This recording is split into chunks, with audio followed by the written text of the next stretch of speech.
고마우신 주님 감사합니다. 살아가는 모든 순간들이 주님의 은혜임을 인정하며 고백합니다. 오늘도 부족한 종이 하나님의 말씀을 가지고 단위에 섰습니다. 말씀을 전하는 이와 말씀을 받는 이 모두가 하나님의 말씀의 권위 아래 순복하는 마음으로 아멘으로 화답하는 귀한 예배 현장 될 수 있도록 성령께서 운행하시고 역사하시고 함께하여 주옵소서. 믿사옵고 감사드리며 예수 그리스도의 이름으로 간절히 기도 올리옵나이다. 아멘. 반갑습니다. 오늘도 말씀의 은혜를 사모하여 예배 자리에 나오신 우리 귀한 성도님들 한 분 한 분을 주님의 이름으로 환영하고 축복합니다. 오늘부터 제게 이렇게 설교의 기회가 주어질 때마다 사사기 말씀으로 우리 작년 성도님들과 말씀의 은혜를 좀 나누도록 하겠습니다. 성경에 많은 챕터들이 있지만 저는 이 사사기의 말씀을 평상시에 이렇게 묵상하는 것을 즐겨하는 편입니다. 사사기에 나타나는 이스라엘 백성들의 이 죄악된 모습을 묵상하면서 작게는 제 개인의 죄에 대해서 하나님 앞에 비춰보고 반추해보는 그런 시간을, 그런 유익을 갖는 것이고요. 크게는 우리 가정과 또 내가 속해 있는 교회, 조금 더 크게는 한국교회에 이르기까지 하나님께서 오늘을 살아가는 우리들에게 하시고자 하시는 말씀, 그 메시지는 무엇인가에 집중을 하면서 그렇게 사사기의 말씀을 묵상할 때 또 많은 영적인 또 유익을 누릴 수가 있기 때문에 그렇게 좀 사사기의 말씀을 자주 묵상을 하게 되는 것 같습니다. 제가 사사기 강의를 준비하면서 이렇게 감사하기도 하고 또 설레기도 하고 우리 성도님들과 이러한 유익을 또 나눌 수 있는 시간이 되기를 또 소망하는 마음으로 오늘 말씀을 준비했습니다. 우리가 성경 어디에 어떤 본문을 읽든지 내가 읽고 있는 본문의 말씀을 올바르게 이해하기 위해서는 내가 읽고 있는 본문의 배경 지식을 갖는 것이 굉장히 중요합니다. 이 사사기의 시대적인 배경을 우리가 일반적으로 사사시대다 이렇게 이야기를 합니다. 사사시대. 이 사사시대는 이스라엘 백성들이 길을 잃고 하나님 앞에 고통 가운데에 부르짖을 때 하나님께서 사사라는 그런 인물들을 세워주셔서 이스라엘 백성들을 구원해 주시는 그러한 이야기를 담고 있습니다. 오늘은 첫 번째 시간, 강의 첫 번째 시간이니까 이 사사기의 서론 그리고 전체적인 개론에 대한 부분을 우리 성도님들과 함께 나누면서 사사기를 1장부터 21장까지 우리가 어떤 관점으로 묵상을 해야 하나 이 전체적인 것을 좀 조망해보는 그런 좀 시간을 갖도록 하겠습니다. 사사기의 말씀은 총 3파트로 나눌 수가 있습니다. 첫 번째 파트는 사사기 1장과 2장, 두 번째 파트는 3장부터 16장, 세 번째 파트는 17장부터 21장까지의 내용입니다. 1장과 2장에서는 여호수아 시대 말미에 아직 가나안 땅을 다 정복하지 못한, 그러니까 끝까지 하나님의 말씀에 불순종하여서 가나안 땅을 다 정복하지 않는 이스라엘 백성들의 모습을 보여주고 있는 것이고요. 3장부터 16장까지는 계속해서 반복된 내용, 반복된 구조를 보여주고 있습니다.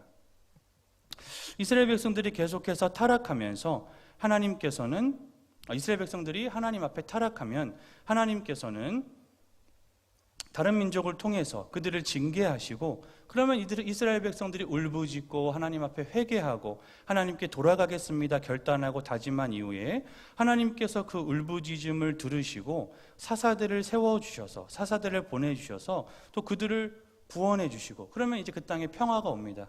그러면 또 사사들이 죽고 난 이후에는 다시 이스라엘 백성들이 타락하고 하나님 앞에 반역하고 우상 숭배하는 그러한 반복된 구조를 가지고 있습니다. 그리고 17장부터 21장까지의 내용은 사사시대에 이스라엘 전체를 보여주고 있는 것입니다. 그러니까 사사기에서 이스라엘 전체의 내용을 보여주면서 이스라엘 전체가 얼마나 그리고 어떻게 하나님 앞에 타락했는가를 보여주고 있는 내용이 사사기 17장부터 21장까지다.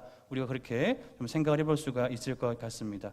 이 부분을 우리가 읽으면서 참 이 성경 전체를 통틀어서 가장 어떻게 보면 참 잔인하고 가장 입에 담기 모한 그러한 사건들이 사사기 17장부터 21장까지 기록되어 있다라고 우리가 이야기할 만큼 참 그러한 인간의 끝없는 죄악상을 보여주게 되면서 이 사사기가 마무리가 되게 되는 것입니다.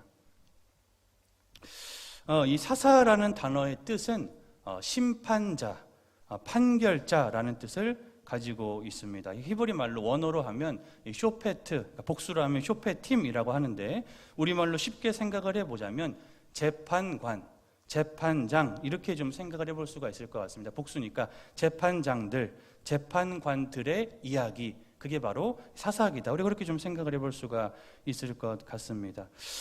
이 사사 시대에 하나님께서 사사라는 직책을 이스라엘 백성들에게 허락해 주셔서 이스라엘 백성들을 고통 가운데에서 구원해 주시고 또 그들을 중심에 세워 주셔서 그들의 잘잘못을 치리하고 다스리고 올바른 판단과 재판을 할 수 있도록 이스라엘 백성들의 가운데에 그들의 중심을 잡을 수 있도록 세워준 직책을 가진 인물이 사사다. 우리가 그렇게 좀 이해를 해볼 수가 있을 것 같습니다. 근데 우리가 사사기를 좀 묵상해 보면서 좀 특이하게도 재밌는 부분이라고 해야 할지 특이한 부분이라고 해야 할지 이름의 뜻은 사사인데 이름의 뜻은 판결, 심판이라는 뜻인데 사사기 1장부터 21장까지 어디를 보아도 그들이 이스라엘의 중심에서 올바르게 판단하고 판결하고 심판하는 내용은 찾아볼 수가 없다라는 부분도 우리가 사사기를 보면서 조금 집중해 볼 만한 부분인 것 같다라는 생각이 듭니다. 이 사사기에 흐르는 전반적인 배경, 영적인 분위기는 굉장히 어둡고 암울한 시대상을 보여주고 있습니다. 이 사사시대 이전의 시대를 우리가 시대적인 배경을 나눌 때 모세 시대 그리고 여호수아 시대 이후의 시대를 우리가 사사시대 이렇게 칭하게 되는 것인데요. 이 시대적인 배경을 조금 설명을 드리면 이 모세 시대는 이스라엘 백성들이 애굽 땅에서 출애굽한 이후에 광야에서의 40년간의 시간을 보내게 됩니다. 그때 그 시간까지를 우리가 이 시간을 모세 시대 이렇게 표현을 하는 것이고요. 모세는 가나안 땅에 들어가지 못했으니까 모세 시대 이후에 가나안 정복기, 가나안 땅에 들어가서 거기에 살고 있던 원주민들과의 전쟁을 치르는 그때의 중심은 여호수아입니다. 그래서 그때부터는 이제 우리가 시대적인 배경으로 할 때 여호수아의 시대 이렇게 부르는 것인데 모세 시대를 지나서 여호수아의 시대를 지나서 이제 사사 시대를 지나게 되면서 이스라엘 백성들의 죄와 반역과 이 우상 숭배가 하나님 앞에 정점을 찍는 시기가 오게 됩니다. 그러면서 이들이 계속해서 하나님 앞에 무언가를 구하게 되는데 무언가를 구할까요? 무엇을 구할까요? 계속해서 인간 왕을 구합니다. 하나님, 우리도 왕 주세요. 왜 우리나라만 왕이 없습니까? 하나님, 우리도 눈에 보이는 리더를 세워주세요 라고 하나님 앞에 이렇게 왕을 구하게 되면서 우리가 알다시피 이후에 사울이라는 인물을 하나님께 세워주시면서 이제 시대적인 배경으로 볼 때 왕정시대가 시작하게 되는 것입니다. 그러니까 쉽게 이야기해서 이 사사시대는 이스라엘 백성들이 자신들의 영적인 지도자를 잃어버린 시대다. 그렇게 이해를 하면 우리가 좀 이해하기가 어렵지 않을 것 같습니다. 이스라엘 백성들이 하나님 앞에서 타락하고 하나님을 떠나서 자기 마음대로, 자기 뜻대로, 자기 멋대로 살아갈 때에 그들을 그 중심에서 묶어줄 영적인 지도자, 영적인 리더의 부재에 해당하는 시기가 바로 이 그 메인되는 핵심되는 시기가 바로 이 사사시대다. 우리가 그렇게 이해를 하면 사사기의 전체적인 분위기에 대해서 이해를 하기가 어렵지 않을 것 같습니다. 물론 우리가 이제 이렇게 질문해 볼 수가 있습니다. 사사시대 이전에도 이스라엘 백성들이 많이 죄를 짓지 않았나요? 물론 그것도 맞는 말입니다. 이전의 시대에도 이스라엘 백성들이 하나님 앞에 죄를 안 지었던 것은 아닙니다. 죄를 안 지었던 것은 아닙니다. 그런데 중요한 부분이 뭐냐면 이 시대적인 배경을 가를 때 이 모세 시대와 여호수아 시대까지는 이스라엘 백성들이 아무리 하나님 앞에 반역하고 타락하고 금송아지 만들고 우상 숭배를 했다라고 할지라도 이 영적인 거장들 모세와 여호수아가 살아있을 때까지는 그들이 그 죄에서 다시 하나님의 말씀, 율례와 법도로 돌아오기가 그렇게까지 어렵지 않았다는 거예요. 이 부분을 우리가 좀 이해를 해야 합니다. 그렇게까지 어렵지 않았다는 거예요. 그런데 이후의 시대, 사사시대는 이 완전히 이스라엘 백성들이 길을 잃고 답을 잃어버린 시대. 우리 요새 10대 아이들 말로 노답 이런 표현을 하는데 완전히 답을 하나님 앞에서 완전히 신앙의 길을 잃어버리고 신앙의 답을 잃어버린 시대로 들어가게 되는 것입니다. 이 부분이 굉장히 중요한데 사사기가 계속해서 우리에게 말하고 있는 바, 사사기를 통해서 하나님께서 우리에게 전달해 주고자 하는 이 메시지가 무엇인가, 이 부분이 굉장히 중요합니다. 인간 리더의 한계가 분명하다는 거예요.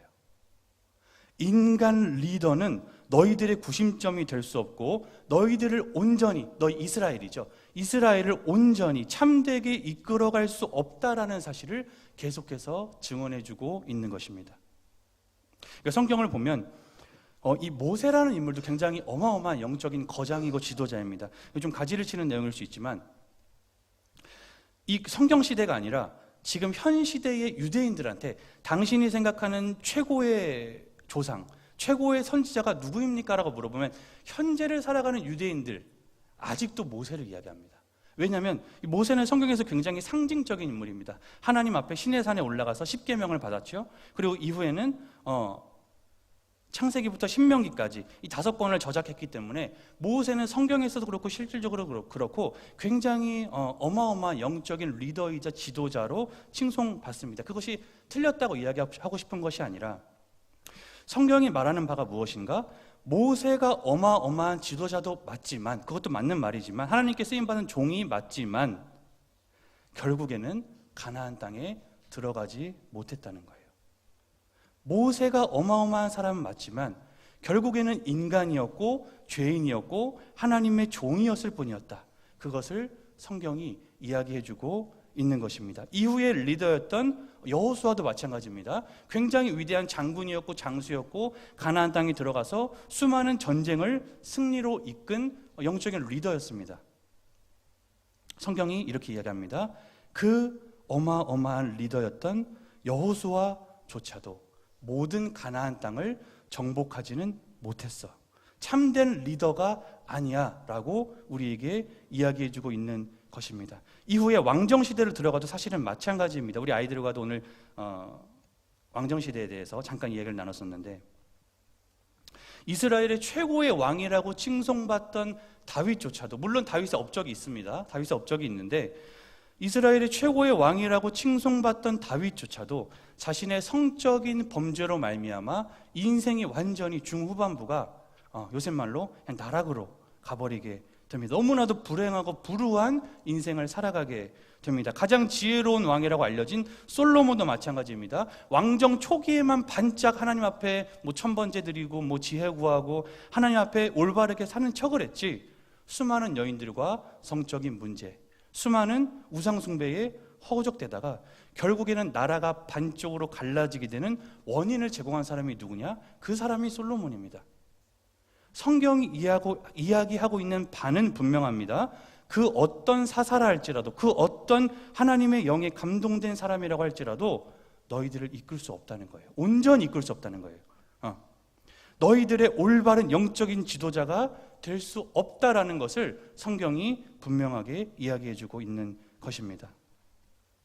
이제 이 부분과 관련해서 우리가 사사기를 읽고 계속해서 묵상해 나갈 때 가장 어떻게 보면 본문에 충실하지 못하게 읽는 방법이 사사들 한 명 한 명의 공적이나 업적에 치중하는 것입니다. 야, 사사가 이렇게 위대한 사람이구나. 우리 왜 유초등부나 중고등부 이렇게 시절을 지날 때 위대한 사사 기드온의 300용사, 위대한 사사 삼손의 위대함에 대해서 이렇게 공부를 하기도 합니다. 물론 그것이 완전히 다 틀린 것이고 잘못되었다 그 얘기를 하는 게 아닙니다.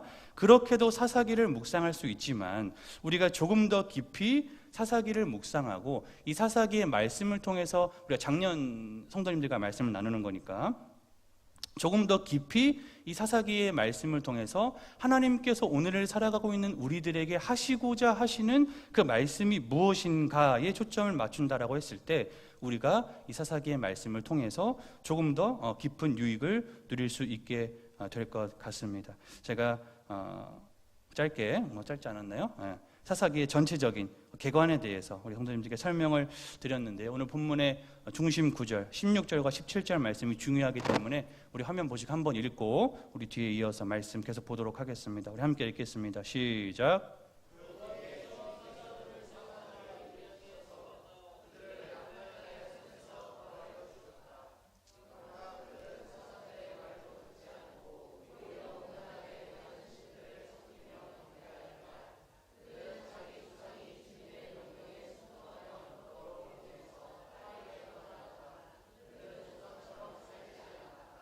아멘. 요 17절 말씀이 굉장히 중요한 중심 구절이 되는 것인데요. 이스라엘 백성들이 참 요 부분 한 구절만 읽어도 사실은 이스라엘 백성들의 현 상황을 우리가 모두 알 수 있습니다.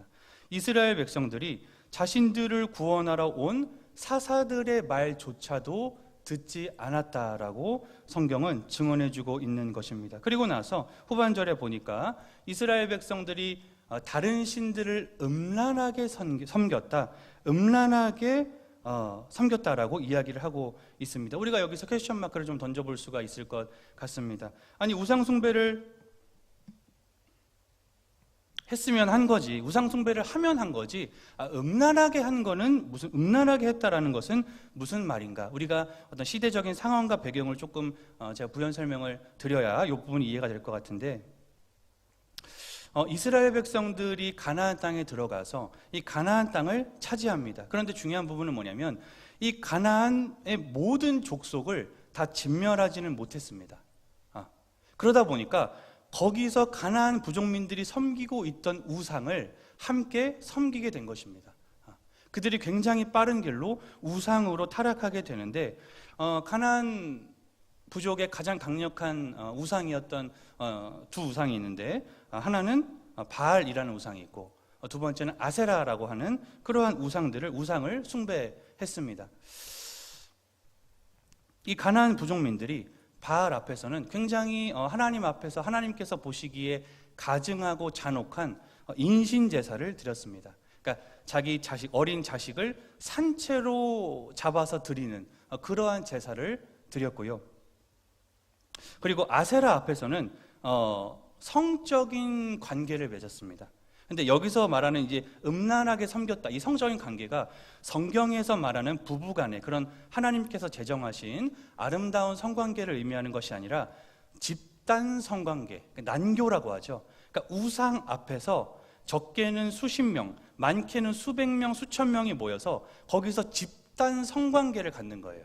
그렇게 해서 자기들도 흥분하고 그 신을 흥분시키면 그 신은 풍요와 다산의 신이었습니다. 그러니까 그 신이 우리에게 축복을 내려주면 어떤 복이 오냐? 계속해서 자녀를 많이 갖게 된다라고 하는 그러한 사상과 신앙을 그들이 가지고 있어요. 굉장히 잘못된 것이죠. 그러한 사상과 신앙을 가지고 있었습니다. 굉장히 중요한 부분이 뭐냐? 그 짓거리를 이스라엘 백성들이 같이 했다는 게 중요한 겁니다.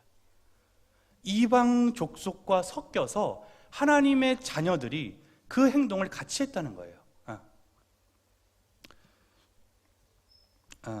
좀 말이 길어지면 안 되는데, 그러니까 이 부분을 설명을 드리면 성경을 연구한 신학자들 혹은 일각에서 이런 이야기를 많이 합니다. 하나님의 선하심과 하나님의 사랑, 하나님의 성품에 대해서 딴지를 걸고 시비를 거는 사람들이 많이 있습니다. 하나님은 악하다. 하나님은 선하지 않다. 하나님은 전선하신 분이 아니고 하나님은 굉장히 편협하다. 하나님은 이스라엘 백성만 사랑한다. 아니 어떻게 가나안 땅에 그 살고 있던 그 원주민들을 남녀노소 할 것 없이 다 죽이라고 하고 자기 자식인 이스라엘 백성만 그 땅을 취하여 주고 어떻게 이스라엘 백성에게만 그렇게 선을 베풀고 그게 너희들이 말하는 하나님이고 그게 너희들이 말하는 하나님의 사랑이냐라고 딴지를 거는 사람들이 있습니다. 성경을 모르기 때문에 그런 이야기를 할 수 있는 것입니다. 우리가 성경을 볼 때 관점이 굉장히 중요합니다. 관점. 우리가 하나님의 말씀을 볼 때 굉장히 파괴적이고 비평적인 방법으로 성경을 보아서는 안 됩니다. 그것은 굉장히 잘못된 것입니다. 그러면 하나님의 말씀을 올바르게 이해하기가 너무 어려워져요. 하나님께서 말씀을 통해서 우리들에게 하고자 하시는 말씀을 캐치할 수가 없습니다. 죄인인 나에게 삿대를 해야지 하나님이 잘못했다, 하나님이 사랑의 하나님 맞냐, 하나님 편협한 거 아니냐, 그러한 방식으로 하나님의 말씀을 재단할 때 우리는 하나님의 말씀에 대해서 올바르게 알 수 있는 것이 없습니다. 가나안 족속을 진멸하신 하나님의 의도는 하나님이 사랑이 없어서가 아니고요, 그들의 가증한 죄가 하나님 앞에 상달되었고 이미 선을 넘었기 때문에 그렇습니다. 하나님께서는 이스라엘 백성들을 통하여서 그들을 진멸하신 것입니다. 아니 하나님은 가나안 족속은 미워하고 이스라엘 백성 사랑한 거 아니냐? 그렇지 않습니다. 가나안 땅을 이스라엘 백성이 차지했을 때 이 구조가 똑같습니다. 이스라엘 백성들이 죄를 지었을 때 하나님께서 열국, 그 주변에 이스라엘을 둘러싸고 있었던 블레셋, 암몬, 모압, 북쪽으로는 에돔, 위로는 아람, 수많은 나라들을 통해서 이스라엘을 징계하십니다. 이스라엘이 죄를 졌을 때 편협한 하나님이 아니에요. 죄에 대해서 분명하게 징계하시고 징벌하시고 사랑과 공의의 하나님이지, 그러한 해석을 가지고 우리 하나님 말씀을 바라본다? 그러면 올바르게 하나님의 말씀을 묵상하기가 어려워진다. 이제 그런 부분도 우리가 사사기의 말씀을 묵상하면서 조금 깨닫고 볼 수 있는 시각이 있으면 좋을 것 같습니다. 사사기에서 이스라엘 백성들이 망하는 이유가 너무나도 분명하게 그려지고 있습니다. 사사기를 가볍게 읽으면 이스라엘 백성들이 망하는 이유, 이스라엘 백성들이 멸망하는 이유를 그들이 하나님을 버렸기 때문에 망했다, 단순히 이렇게 표현을 합니다. 물론 맞을 수 있습니다. 그런데 그들은 사사기를 자세히 읽으면 그들은 하나님을 버린 적이 없습니다. 이 부분도 굉장히 중요한 부분인데, 그들이 망한 이유는 하나님을 버려서 망한 게 아니라 하나님도 섬기고 우상도 섬겨서 망한 거예요. 둘 다를 섬겨서 망한 것입니다. 그 증거가 무엇이냐? 그들이 고난이 생겼을 때마다 하나님께 돌아갑니다. 그러니까 하나님 버렸으면 하나님한테 가지 않겠지요. 근데 그들의 삶에 고난이 생겼을 때마다 하나님 앞에 자꾸 돌아가요. 회개합니다. 울부짖습니다. 그러면 하나님께서는 그들의 불쌍히 여기셔서 사사를 보내주십니다. 그러면 그들이 평안이 옵니다. 근데 사사가 죽어요. 그러면 다시 어떻게 합니까? 죄악으로 돌아가서 그 짓, 바알과 아세라 앞에서 그거를 똑같이 하고 있는 것입니다. 그러니까 쉽게 이야기하면 우리 왜 연인들 사이, 부부 사이에도 요새 세상 사람들 말로 양다리를 걸친다 그런 이야기 하지 않습니까? 이 남자도 사랑하고 저 남자도 사랑하고 이 여자도 좋고 저 여자도 좋고, 그러한 신앙적으로 해석했을 때 그러한 모습을 이스라엘 백성들이 하나님 앞에서 보여주고 있는 것을 이 사사기가 분명하게 우리에게 이야기해주고 있는 것입니다. 사사기의 말씀을 묵상하다 보면 참 이런 표현이 어떨지 모르겠지만 역함이 올라올 때가 있습니다. 인간의 죄가 역겹다. 어쩜 인간이 이렇게 역겨울 수가 있을까? 인간의 죄가 어쩜 이렇게 역겨울 수가 있을까? 하나님의 사랑과 구원과 은혜를 받아놓고 어떻게 이렇게 우상에게로 돌아갈 수가 있을까? 그런데 제가 서두에 말씀을 드렸습니다. 제가 사사기를 묵상하는 이유, 우리 성도님들과 함께 이 사사기를 묵상하고 싶었던 이유가 있습니다. 무엇입니까? 이 이야기가 바로 우리들의 이야기라는 것입니다. 하나님도 섬기면서 세상도 섬기고 싶어. 하나님도 예배하면서 세상도 예배하고 싶어. 교회에 나오잖아. 신앙생활 하잖아. 하나님께 내가 예배하잖아. 그러면서 돈도 중요해. 세상의 명예와 권세와 권력도 세상 것도 나는 놓을 수가 없어 라고 하는 그러한 역한 모습을, 우리의 모습을 비추어 보면서 반면교사 삼을 수가 있는 것입니다. 오늘 말씀을 좀 정리하겠습니다.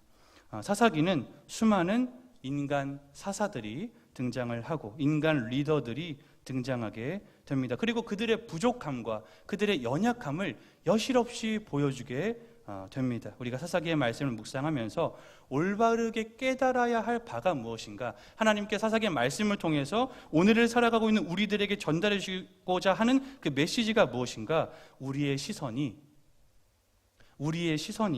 사람이 아니라 인간 리더가 아니라 하나님께 고정되어야 한다는 것입니다. 우리를 이끄시는 그분은 완전하시고 하나님은 전선하십니다.